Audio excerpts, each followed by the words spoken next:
The worst enemy you can meet will always be yourself. Why does being the other create a yearning to fit in? Why do we accept cultural hegemony, even when it imposes a demonic stereotype on our own culture? Why do we internalize societal opinions as fact without question?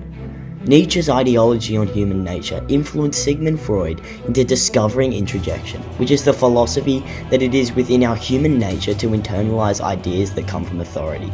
This Freudian ideology manifests itself within both the classic tragedy Othello by William Shakespeare and the modernised tragedy Disgraced by Ayad Akhtar.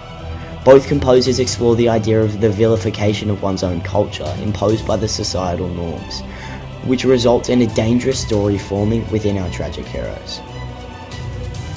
So, what causes the other to be a facilitator of introjection, and where is this revealed to the audience within the text? Another's yearning to be welcome within cultural hegemony, fused with a contextual glass ceiling in the Machiavellian anti-hero, all help form the danger that is revealed within our tragic heroes. Now, to properly understand this ideology, let us first investigate the original depiction of the other archetype, the hubristic tragic hero Othello. Now, Othello as an other isn't a character victim to obvious racial vilification. However, it is the constant reminder of race from the Machiavellian figure Iago and from his surroundings that forces him to internalize the dangerous narrative. Now, although Othello lives in a progressive Venetian society, the shifting racial paradigm of his 17th century surroundings forces him to believe that his skin is a curse. Othello begins the play almost being oblivious to the stereotypes that hold him back. His trickle and my parts, my title, and my perfect soul depicts a hubristic self-image, an image that is not an enemy and has led him to a high meritocratic role. Now, Akhtar deliberately portrays Amir with similar qualities, yet through an already systemic post-9/11 paradigm, his detachment from culture is already purposely characterized earlier on. Now, Amir's hubris helps form his Amartia, shown through his overzealous appreciation of his disassociation from Islam.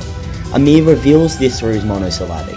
You have to work real hard to root that shit out, with Akhtar deliberately italicizing real to depict his proud acceptance of cultural hegemony, similar to Othello, or so he was made to believe. But we all know the conclusion of these tragedies, so how did these comfortable characters descend into the devilish mayhem? Othello reveals this in Act 3, Scene 3, where the audience gains the first glimpse of his tragic flaw in his own worst enemy, himself.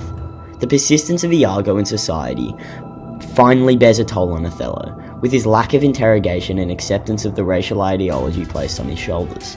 The first showing of his descent into the other is in his soliloquy, "Haply for I am black, and have not those soft parts of conversation," with Shakespeare purposefully juxtaposing Othello's earlier description of perfection to impose his acceptance of the vilification that his society has inflicted upon him.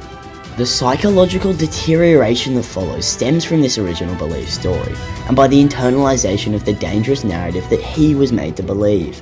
His final descent into the demon he created in his own mind is obvious through the atrocities that he committed, but is perfectly encapsulated in Amelia's dual description of the more angel she and you the blacker devil. This showing that by not interrogating the dangerous narrative that was placed under him, he only added fuel to the fire and allowed for the stereotype to grow through his fulfillment of it.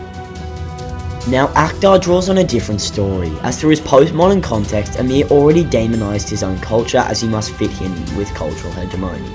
Akhtar deliberately displays his own fate, with Amir describing his religion as to be Muslim truly means not only that you believe this, it means you must fight for it too.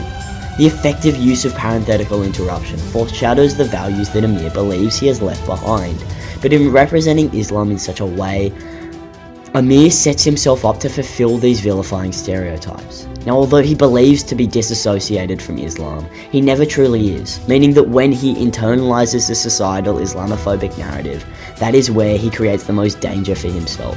Now, Akhtar strategically employs this through Isaac in "There's a reason why they call you people animals," with the deliberate othering of you people illustrating that Amir, in his attempt to assimilate to societal norms, has created further fuel to the dangerous stereotypes that he has helped build into society.